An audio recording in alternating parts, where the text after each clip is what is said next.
नमस्कार, साथ की बड़ी बात में स्वागत है आप सभी का। मैं हूं आपके साथ श्रवण तंबोले। बुलेटिन की शुरुआत करेंगे बड़ी खबर के साथ और सबसे पहले बात कर लेते हैं किसान आंदोलन की। किसान आंदोलन का जो 19वां दिन है, कृषि कानूनों के खिलाफ आज किसानों का अनशन होगा। आज भूख हड़ताल पर रहेंगे किसान। सुबह 8 बजे से शाम 5 बजे तक हड़ताल पर बैठेंगे किसान। दिल्ली के सभी नाकों पर किसान अनशन करेंगे। इसके साथ ही देश के सभी जिला मुख्यालयों में किसान आज प्रदर्शन करेंगे। छत्तीसगढ़ में भी बूढ़ा तालाब के धरना स्थल पर किसान प्रदर्शन करेंगे। तो किसानों के आंदोलन का आज 19वां दिन है। कृषि कानून के विरोध में किसान आज अनशन पर बैठेंगे। आज भूख हड़ताल करेंगे किसान। सुबह 8 बजे से शाम 5 बजे तक भूख हड़ताल पर बैठेंगे किसान। दिल्ली के सभी नाकों पर भी किसान आज अनशन करेंगे। देश के सभी जिला मुख्यालयों में किसान प्रदर्शन आज करेंगे। छत्तीसगढ़ में भी बूढ़ा तालाब के धरना स्थल पर किसान प्रदर्शन करेंगे। तो दिल्ली में किसानों के आंदोलन का आज 19वां दिन। देश भर के सभी जिलों में आज प्रदर्शन होगा। दिल्ली के सभी नाकों पर आज अन्नदाता अनशन करेंगे। तो सरकार से बातचीत विफल होने के बाद किसानों का आंदोलन लगातार उग्र होते जा रहा है। किसान कानून रद्द करने की मांग पर अड़े हुए हैं। बड़ी संख्या में किसान दिल्ली पहुंच रहे हैं और आज किसानों ने ऐलान किया है कि पूरे देश भर में प्रदर्शन करेंगे। तो देश भर के सभी जिलों में आज किसान प्रदर्शन करेंगे। दिल्ली के सभी नाकों पर अन्नदाता अनशन करेंगे। तो कृषि कानूनों के खिलाफ आज किसानों की भूख हड़ताल। सुबह 8 बजे से शाम 5 बजे तक भूख हड़ताल पर किसान बैठेंगे।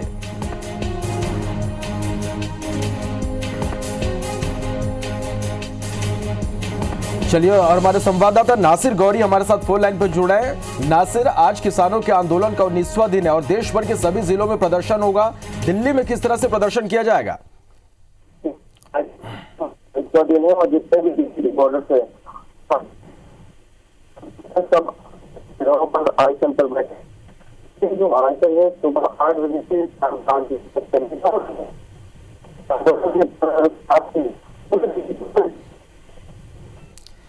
चले नासिर, माफ कीजिएगा, तकनीकी वजह से आपकी आवाज हम तक स्पष्ट रूप से नहीं पहुंच पा रही। कोशिश करेंगे एक बार फिर से आपसे संपर्क करने की। तो किसान लगातार अपनी मांगों पर अड़े हुए हैं और आज देश भर के सभी जिलों में प्रदर्शन होगा। दिल्ली के सभी नाकों पर किसान आज अनशन करेंगे, भूख हड़ताल पर बैठेंगे।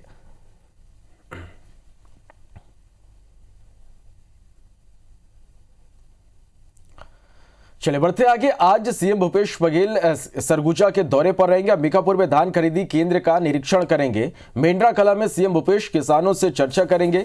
केशवपुर गांव में गोठान का निरीक्षण करेंगे। ब्रह्मपारा में इंग्लिश मीडियम स्कूल का उद्घाटन करेंगे और निरीक्षण करेंगे। दोपहर 12 बजे स्कूल का उद्घाटन और निरीक्षण सीएम करेंगे। 12:30 बजे गोधन एम्पोरियम का उद्घाटन और निरीक्षण करेंगे। अंबिकापुर के पीजी कॉलेज ग्राउंड में आम सभा का आयोजन किया गया है और दोपहर 12:45 में आम सभा में सीएम शामिल होंगे और यहां विभिन्न विकास कार्यों का लोकार्पण और भूमि पूजन करेंगे। इसके बाद दोपहर 3 बजे जिला मुख्यालय सूरजपुर पहुंचेंगे। सूरजपुर में आयोजित सभा को सीएम भूपेश बघेल संबोधित करेंगे। सूरजपुर में विकास कार्यों का लोकार्पण और भूमि पूजन करेंगे। कार्यक्रम के बाद विभिन्न समाज के लोगों से सीएम चर्चा करेंगे।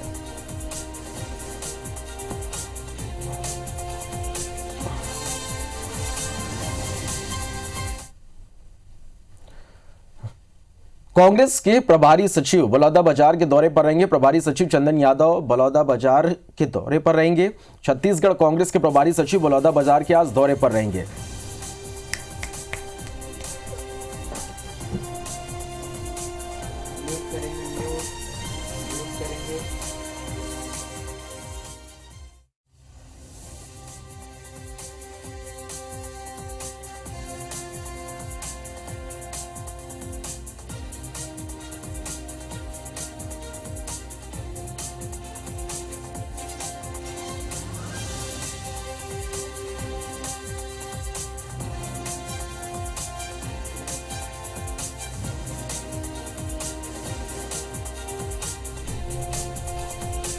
चले, तो चंदन यादव आज बलौदाबाजार के दौरे पर रहेंगे।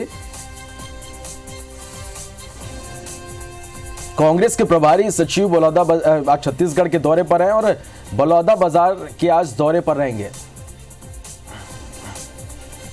चलिए तो छत्तीसगढ़ में आज क्या कुछ खास होने वाला है ये जानने के लिए सीधा रायपुर का रुख करेंगे। हमारे सहयोगी स्टार जैन हमारे साथ इस वक्त लाइव जुड़ रहे हैं। स्टार, आज दिन भर की बात करें तो छत्तीसगढ़ में क्या कुछ खास आज रहने वाला है?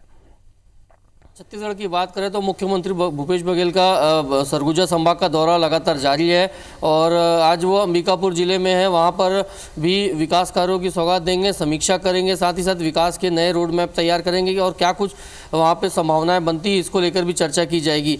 वहीं इसके अलावा वो फिर वहाँ से बलौदाबाजार जिले में भी, बलौदाबाजार भाटापारा जिले में भी आएंगे। प्रवास है उनका, वहाँ कार्यक्रम है और वहाँ पर भी बैठकों में हिस्सा लेंगे संगठन को लेकर। पीसीसी के जो प्रदेश प्रभारी सचिव हैं चंदन यादव, वो छत्तीसगढ़ दौरे पर आए हुए हैं और वो भी बलौदाबाजार जाएंगे और संभावना है कि वहाँ पर जो संगठन के स्तर पर जो बैठक होनी है उसमें मुख्यमंत्री भूपेश बघेल और वो पीसीसी प्रभारी महासचिव चंदन यादव दोनों शामिल होंगे और संगठन को किस तरीके से मजबूत वहाँ पर किया जाना है और क्या कुछ नए प्रोग्राम बनाए जा सकते हैं इसको लेकर भी चर्चा हो सकती है। इसके अलावा एक जानकारी मिली है कि यूथ कांग्रेस का एक कार्यक्रम कांकेर में भी रखा गया है, शायद चंदन यादव वहाँ पर भी शामिल हो सकते हैं। अभी हालांकि डिटेल प्रोग्राम नहीं आया है लेकिन संभावना है कि वहाँ पे जो कार्यक्रम होने जा रहा है उसमें भी वो शामिल हो सकते हैं। तो ये एक प्रकार से देखा जाए तो संगठन को लेकर ही आज प्रमुख चर्चाएं रहेंगी, जिसमें पीसीसी प्रभारी महासचिव चंदन यादव वो बैठक में शामिल होंगे। मुख्यमंत्री भूपेश बघेल भी इस बैठक में शामिल हो सकते हैं क्योंकि लगातार पिछले 3 दिनों से चंदन यादव का दौरा छत्तीसगढ़ का है, वो आए हुए हैं और अलग अलग संगठन के स्तर पर अलग अलग प्रभारी मोर्चा प्रकोष्ठों के प्रतिनिधियों से मुलाकात कर रहे हैं और चर्चाएं कर रहे हैं। तो प्रोग्राम आगे रणनीति बन सकती है कि आगे किस तरीके से संगठन को और मजबूत करना है और क्या कुछ प्रोग्राम कार्यकर्ताओं को दिए जाना चाहिए। स्टार, कल भी प्रभारी सचिव ने बैठकें ली थी और संगठन में नियुक्तियों को लेकर भी चर्चा हुई थी। तो कुल मिलाकर देखें तो प्रभारी सचिव का ये दौरा कितना महत्वपूर्ण माना जा सकता है? देखिए, कई मायने में दौरा महत्वपूर्ण है क्योंकि हम पहले दिन से लगातार बात कर रहे थे। चंदन यादव जब रायपुर पहुंचे थे तब उनसे बात की गई थी तो उन्होंने साफ कहा था कि उनका सत्ता से दखलंदाजी ज़्यादा नहीं, संगठन को मजबूत करना है, संगठन के लिए प्रोग्राम तय करना, ये उनकी जिम्मेदारी है।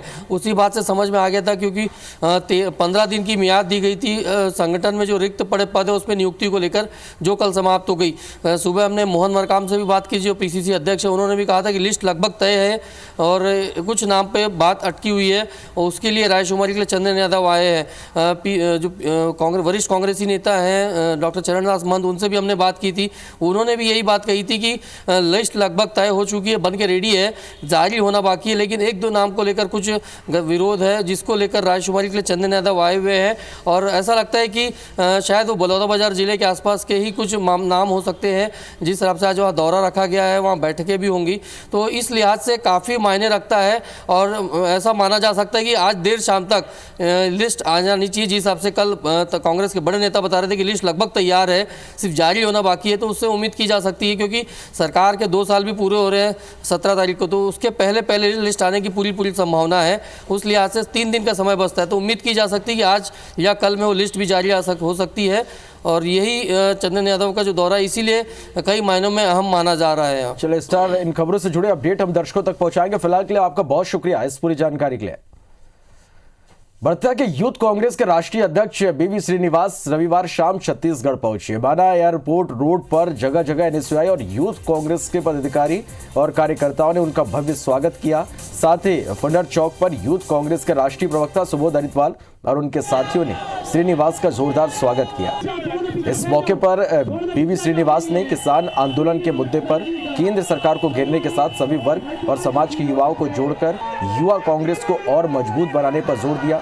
बता दें कि बीवी श्रीनिवास आज सुबह हेलीकॉप्टर से सुकमा के लिए रवाना होंगे। सुकमा में यूथ कांग्रेस की ओर से आयोजित आदिवासी युवकों के लिए आयोजित क्रिकेट प्रशिक्षण शिविर के समापन समारोह में वे शामिल होंगे। साथ ही खिलाड़ियों से भी मुलाकात करेंगे। कांग्रेस पार्टी गरीब मजदूर इन लोग के साथ हमने युवा कांग्रेस खड़े रहेगा। आने वाले दिन में इस देश को बचाने को, इस डेमोक्रेसी को बचाने के लिए युवा कांग्रेस दिन भर रात काम करेंगे, लाठी खाने के लिए भी तैयार है। बड़ी खबर मंडला से, जहां नसबंदी के दौरान महिला की मौत हो गई है। 23 वर्षीय महिला की मौत हुई है। परिजनों ने डॉक्टर पर लापरवाही का आरोप लगाया है। मोहगांव सामुदायिक स्वास्थ्य केंद्र में महिला की मौत हुई है। मृतक महिला उमरिया गांव की निवासी है। तो ये आपको बता दें इस वक्त की ये बड़ी खबर है। मंडला से, जहां मोहगांव सामुदायिक स्वास्थ्य केंद्र में महिला की मौत हुई है। 23 वर्षीय महिला की मौत हुई है। परिजनों ने डॉक्टर पर लापरवाही का आरोप लगाया है। मोहगांव सामुदायिक स्वास्थ्य केंद्र में महिला भर्ती थी। मृतक महिला उमरिया गांव की बताई जा रही है। तो मंडला के मोहगांव के सामुदायिक स्वास्थ्य केंद्र में नसबंदी के दौरान महिला की मौत हुई है। परिजनों ने गंभीर आरोप लगाए हैं। डॉक्टरों पर लापरवाही के आरोप यहां पर परिजनों ने लगाए हैं। तो नसबंदी के दौरान महिला की मौत हुई है। मोहगांव सामुदायिक स्वास्थ्य केंद्र में महिला की मौत हुई है। मृतक महिला उमरिया गांव की थी।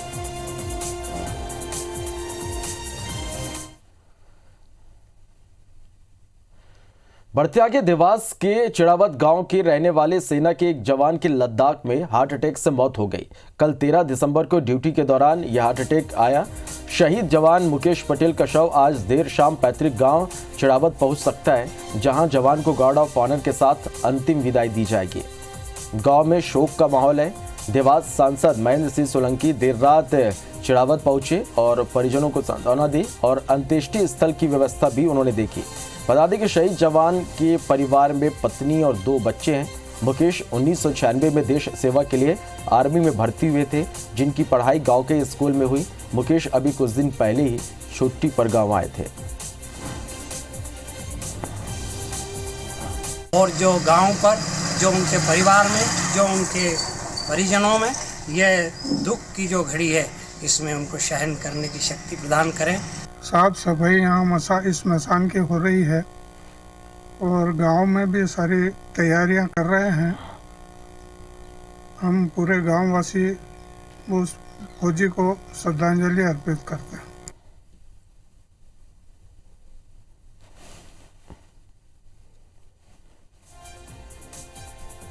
तो देवास के चिड़ावत गांव के रहने वाले सेना के एक जवान की लद्दाख में हार्ट अटैक से मौत हो गई। कल 13 दिसंबर को ड्यूटी के दौरान उनको हार्ट अटैक आया।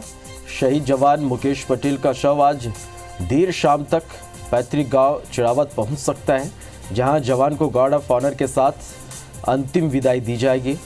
गांव में शोक का माहौल है।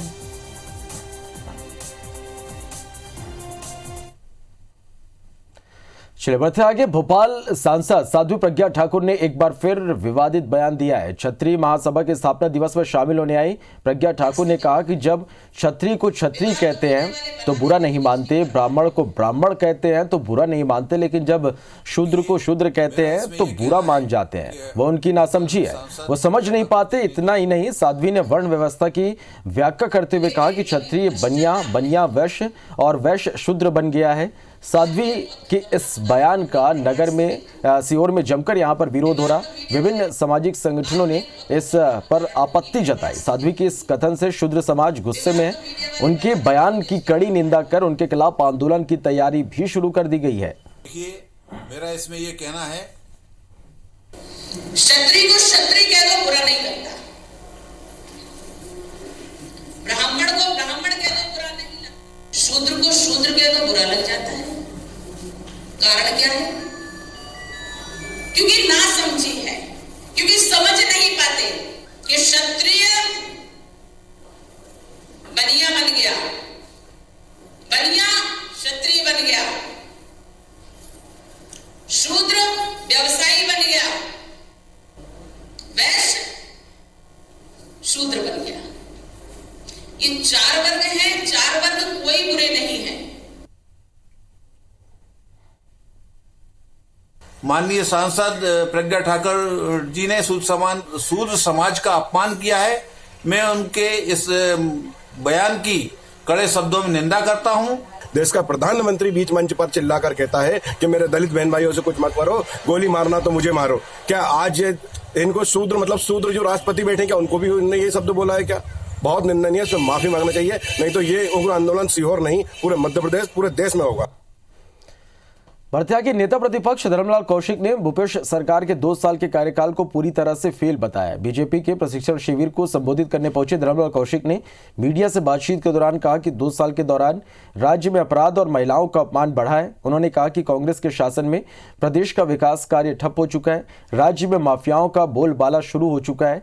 वहीं बीते दिनों महिला आयोग अध्यक्ष और रायपुर की पूर्व महापौर किरणमयी नायक के बयान पर नेता प्रतिपक्ष ने कहा कि किरणमयी नायक एक जिम्मेदार पद पर बैठी है, उन्हें ऐसी बातों से बचना चाहिए।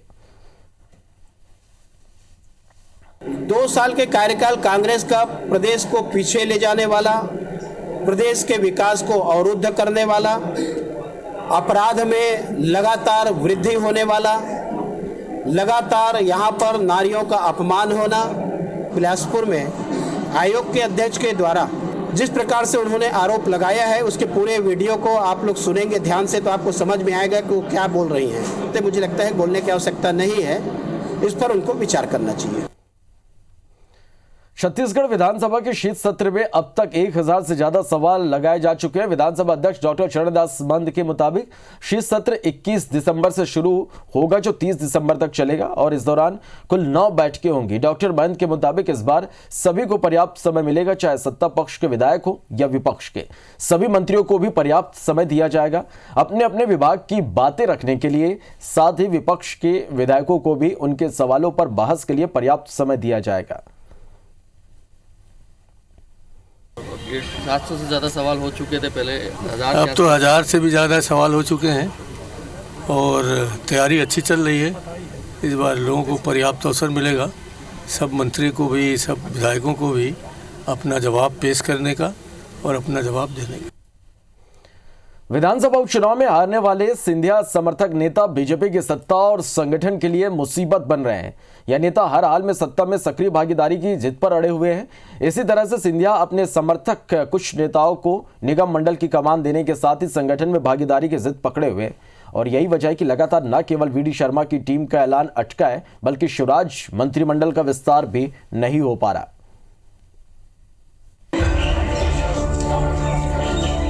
उपचुनाव में हारे सिंधिया समर्थक पूर्व विधायकों का एडजस्टमेंट बीजेपी सरकार और संगठन दोनों के लिए सिरदर्द बना है। उपचुनाव हारने वाले अपने 3 समर्थकों इमरती देवी, एंदल सिंह कंसाना और गिरिराज दंडोतिया को सिंधिया सत्ता में भागीदार बनाए रखने के पक्ष में है।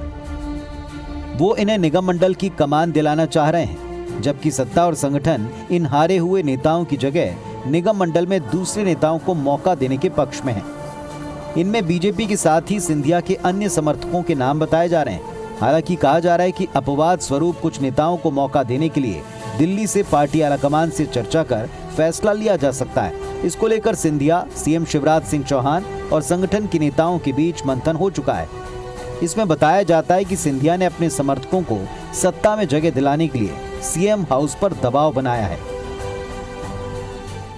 हमारा रूटीन सिस्टम है, हम सामूहिक नेतृत्व पर काम करते हैं, सारी बातों पर विचार मंथन होते हैं। भाई सिंधिया जी भोपाल आ रहे हैं तो वो मध्य प्रदेश के नेता हैं, आ रहे हैं ना, यहाँ क्या गलत है। सिंधिया समर्थकों को मौका देने के मामले में बीजेपी में अंतर्कलह भी सामने आ रही है। दबी जुबान में कई बड़े नेता ये चाहते हैं कि उपचुनाव में नेताओं को पार्टी ने टिकट दिया और उनके लिए जी जान से प्रचार भी किया, इसके बाद भी वो जीत ना सके। ऐसे में अब उन्हें फिर मौका देने से दूसरे कार्यकर्ताओं में गलत संदेश जाएगा।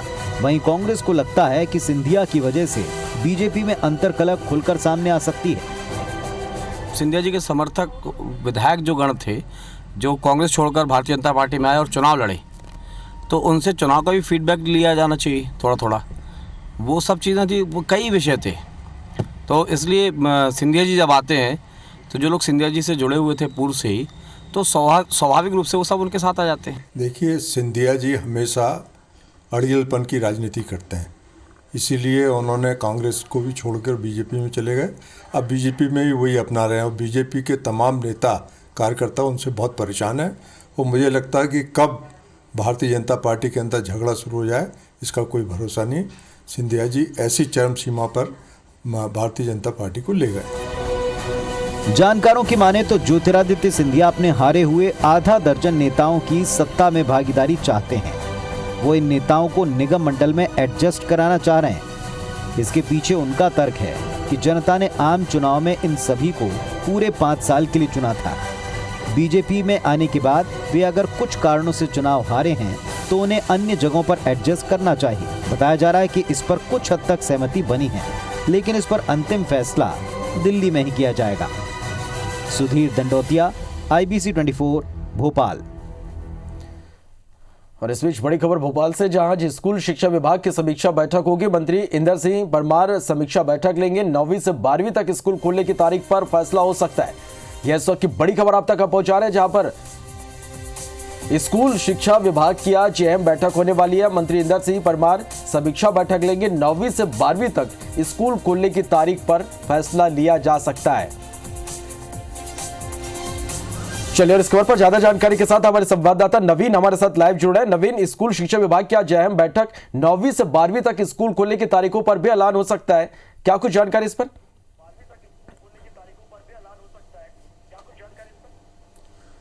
देखिए, जब से कोविड-19 का काल चला है तब से मध्य प्रदेश के जो प्राइमरी स्कूल हैं, मिडिल स्कूल हैं, वो खुले नहीं हैं, वो स्कूल बंद हैं। तो ऐसे में सरकार ने ये फैसला लिया है कि पहली से लेकर 8वीं तक के स्कूल जो है 31 मार्च तक बंद हो जाए। मतलब अगले 3 महीने और स्कूल नहीं खुलेंगे। जो नया सत्र शुरू होगा वो अप्रैल से शुरू होगा, पहली से 8वीं कक्षा तक। लेकिन 9वीं से लेकर 12वीं तक की कक्षाओं पर सस्पेंस बना हुआ था। हालांकि पिछली जो बैठक हुई थी, पिछली बैठक में ये फैसला लिया गया था कि 9वीं से 12वीं तक की जो कक्षाएँ हैं वो चालू की जाएंगी, शुरू की जाएंगी। और स्कूल शिक्षा मंत्री इंदर सिंह परमार ने ये भी कहा था कि 10वीं और 12वीं की जो बोर्ड की परीक्षाएं हैं वो भी होंगी। कैसे होंगी, कब होंगी, इसकी प्लानिंग की जा रही है। स्कूल शिक्षा विभाग की बैठकें लगातार हो रही हैं और आज भी एक बड़ी बैठक है।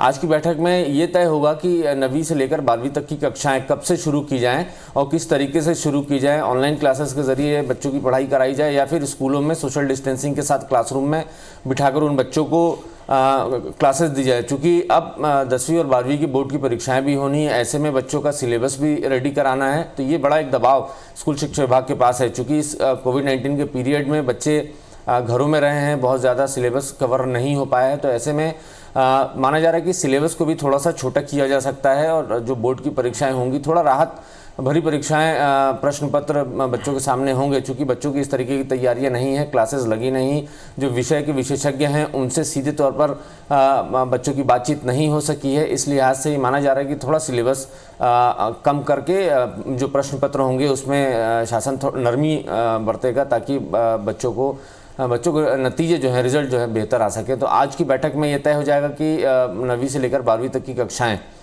किस तारीख से शुरू होने जा रही हैं और किस तरीके से शुरू होने जा रही हैं। चलिए नवीन, तो इंतजार करते हैं और देखते हैं कि इस बैठक के बाद क्या कुछ फैसला स्कूल खुलने को लेकर लिया जाता है। बहुत बहुत शुक्रिया आपका इस पूरी जानकारी के लिए। बढ़ते आगे, छत्तीसगढ़ में 24 घंटे में 1259 नए कोरोना मरीज मिले। रायपुर में 209 मरीज सामने आए, बिलासपुर में 125 पॉजिटिव केस सामने आए, जांजगीर से 106, बलौदाबाजार में 101 संक्रमित मिले हैं। छत्तीसगढ़ में अब तक की बात करें तो 2,57,020 संक्रमित मिल चुके हैं।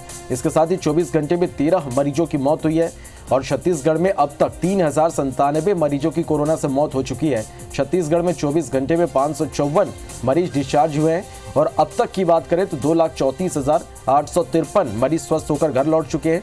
छत्तीसगढ़ में एक्टिव मरीजों की संख्या 19,070 है। चलिए और बात मध्य प्रदेश की कर लेते हैं, जहां 24 घंटे में कोरोना के 1,181 नए मरीज मिले हैं। मध्य प्रदेश में कुल 2,23,578 मरीज संक्रमित हुए हैं। मध्य प्रदेश में एक्टिव मरीजों की संख्या 12,837 है। तो वहीं 24 घंटे में कोरोना से 13 मरीजों की मौत हुई है। कोरोना से कुल 3,404 मरीजों की मौत अब तक मध्य प्रदेश में हो चुकी है। साथ ही 24 घंटे में 1,278 मरीज डिस्चार्ज हुए हैं। 2,07,337 मरीज अब तक स्वस्थ होकर घर लौट चुके हैं।